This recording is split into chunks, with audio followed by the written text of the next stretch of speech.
안녕하세요. 뜨는 아침 묵상 이성호 목사입니다. 오늘 함께 나눌 말씀은 열왕기하 4장 4절에서 6절입니다. 너는 내 두 아들과 함께 들어가서 문을 닫고 그 모든 그릇에 기름을 부어서 차는 대로 옮겨 놓으라 하니라. 여인이 물러가서 그의 두 아들과 함께 문을 닫은 후에 그들은 그릇을 그에게로 가져오고 그는 부었더니 그릇에 다 찬지라. 여인이 아들에게 이르되 또 그릇을 내게로 가져오라 하니 아들이 이르되 다른 그릇이 없나이다 하니 기름이 곧 그쳤더라. 아멘. 엘리사의 기적이 이 열왕기 4장에 이렇게 순서대로 나오고 있어요. 오늘 그 기적의 내용을 보면은요, 정말 마음이 짠합니다. 선지자가 있었는데 이 선지자는 엘리사의 제자 선지자예요. 그런데 이 선지자가요, 아내도 있고 또 두 아들도 있었어요. 그런데 죽어버렸어요. 하나님을 열심히 믿고 정말 신실하게 하나님을 섬기고 살아갔던 이 선지자였는데 생활은 정말 너무 형편없이 빈곤하고 그래서 빚을 많이 졌던 것 같아요. 그런데 이 선지자가 죽고 나니까 갚을 길이 이제 막막해졌잖아요. 여인은 혼자서 아들 둘을 데리고 남편도 없이 남겨졌다. 이 당시 생각해보면 정말 막막하죠. 하늘이 무너지는 일입니다. 게다가 빚은 잔뜩 젖어 있습니다. 빚쟁이가 생각했을 때 내가 빚 받을 수 있겠다. 그렇게 생각했겠습니까? 이 빚 받을 수 없겠다 생각하니까 빚쟁이도 자기 살 길을 찾아야 되니까 아들 둘을 볼모 잡아서 종으로 삼겠다고 으름장을 놨어요. 이 여인 입장에서는 남편도 죽었죠. 이제 아들 둘 남고 이 아들 둘을 키워야 되는 것도 정말 큰 숙제인데 이 아들 둘을 빼앗겨야 되는 상황이니까 얼마나 고통스러웠겠어요. 얼마나 정말 막막했겠습니까? 선지자를 찾아가요. 엘리사를 찾아갑니다. 나 좀 도와달라고. 이런 일이 생겼다고 울며 불며 하소연했을 것 같아요. 저는 이 엘리사 선지자의 마음이 생각이 나요. 이 당시 선지자의 삶이라는 것은 지금도 목회자의 삶 그러면 특정 아주 그냥 상위 한 1~2% 그분들의 삶이 무슨 차를 타고 다니고 연봉을 얼마 받고 하지만요. 절대적인 목회자의 삶은 참 어렵습니다. 그죠? 한 유명 그 강사가요. 여러분 잘 아실 텐데 김창옥이라고 요즘 아주 핫하잖아요. 이 강사가 크리스찬인데 그 강의 중에 이런 얘기를 하더라고요.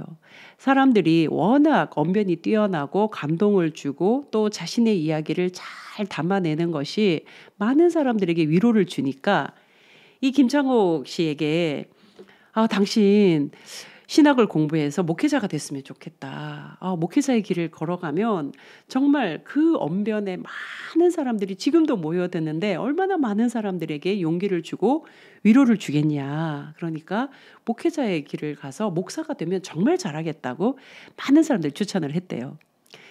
근데 이 김창호 씨가 뭐라고 하냐면요.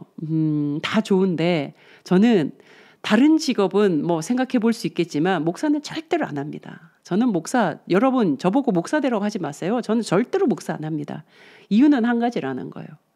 저는 좋은 옷도 입고 싶고 좋은 집에서 살고 싶고 좋은 차도 타고 싶다는 거예요. 좋은 것도 먹고 좋은 여행도 하고 저는 하고 싶은 게 너무 많다는 거예요.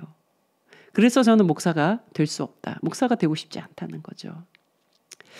그 한 가지만 보더라도 사실 정말 이 현대 사회에 목회자로 살아가는 것, 또 목회자의 가족이 되었다는 것, 참 많은 책임과 또 의무와 여러 생각들을 하게 되죠.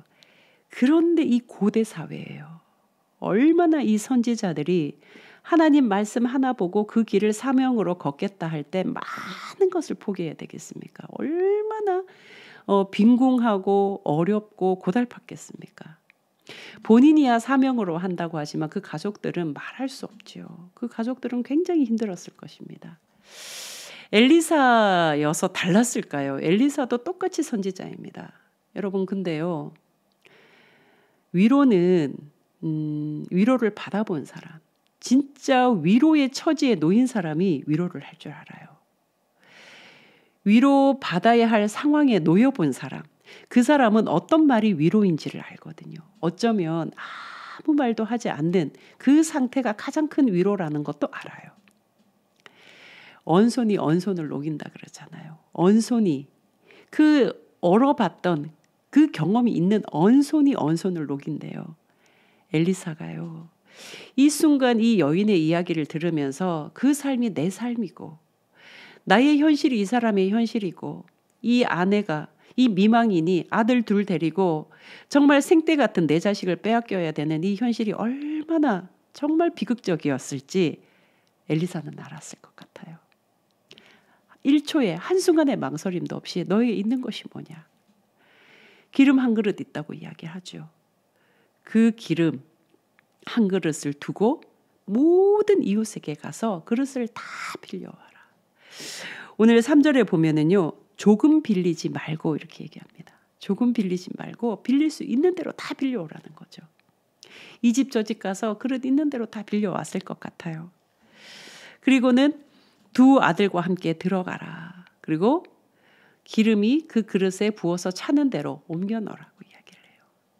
놀라운 일이 이제 일어납니다. 5절에 보면은요, 그의 두 아들과 함께 문을 닫은 후에 그들은 그릇을 그에게로 가져오고 그는 부었다. 엘리사가 붓는 거예요. 기름이 계속 나옵니다. 계속 나옵니다. 6절에 그릇에 다 차 있는데 여인이 아들에게 또 다른 그릇을 내게로 가지고 와라. 야, 또 다른 그릇 가지고 와. 했는데 아들이 뭐라고 해요? 이제 더 이상 그릇이 없어요. 라고 이야기를 합니다. 그러자 기름이 끊어진 거예요. 자, 이 놀라운 사건입니다. 그런데 여기에는 어떤 과시도, 어떤 자기 주장도 없어요. 문을 닫은 후에가 바로 그 단어예요. 비밀하게 그 안에 일어난 일입니다. 비밀하게 너와 나만이 아는, 어쩌면 요한복음 2장에 나오는 물도온 하인만 아는 그 놀라운 기적. 여러분, 이 기적을 우리가 한번 경험하면요, 하나님이 어떤 분이신지, 하나님이 내 삶 가운데 어떻게 역사하시고 어떻게 내 삶을 인도해 가시는지 이 비밀한 교제를 한번 나누고 나면은요, 정말 마음 든든해지고요. 하나님 앞에서 살아가는 것을 절대로 포기할 수 없다라고 정말 고백하게 돼요. 내가 하나님 없이 어떻게 살아갈 수 있었을까? 하나님이 나의 아버지 되심이 얼마나 감사한지 모릅니다. 이걸 경험하는 것이 하나님을 믿는 것이고, 이것이 신앙이고, 이것이 내 일상 가운데서 일어나야 그것이 역사이지요. 아무리 성경의 역사를 우리가 고백하고 읽고 듣고 설교 듣고 내 눈으로 본다고 해도 글로 적는다고 해도 내 일상 가운데 이것을 경험하지 못하면 이것은 나와 거리 먼 이야기거든요. 이 여인의 삶 가운데서 하나님의 기적이 일어나잖아요. 이 여인을 향하는 간절한 그 엘리사의 마음, 동병상련의 마음, 정말 이 여인이 얼마나 고달플지 그 누구보다 이 엘리사, 선지자 엘리사는 잘 알잖아요. 그러니까 정말 한치의 망설임 없이 이 여인에게로 딱 달려가서 이 여인의 아픔에 동참합니다. 아픔에 동참하는 것, 누군가의 아픔에 동참하고 누군가의 언손을 잡아주고 누군가의 정말 애절한 마음에 함께 있는 것, 그것이 바로 역사를 만들어냅니다.